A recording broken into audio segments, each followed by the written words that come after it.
Story telling, அற்புதமான நட்பு.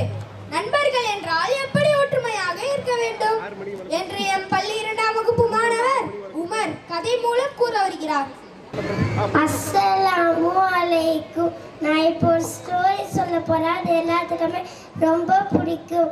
ஒரு ஆத்தங்கரையில் எலி, காகம், ஆமை, மாடு, அது 4 ஃப்ரெண்ட்ஸாக இருந்துச்சான்.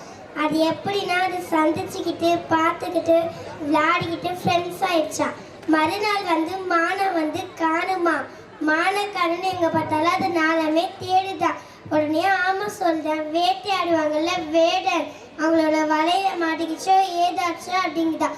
உடனே காகம் போய் பார்த்துட்டு வரத்தான் இருந்துச்சான். அது அவங்களோட வலையில தான் மாட்டிக்கிட்டு இருக்கான். நண்பர்கள்லாம் கூட்டிட்டு போச்சான்.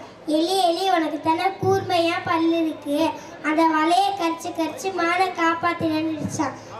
காகம் மேல உக்காந்துக்கிட்டு எலி அந்த வலையை கரிச்சு மானை காப்பாத்திச்சான். ரொம்ப சந்தோஷமா இருந்துச்சான்.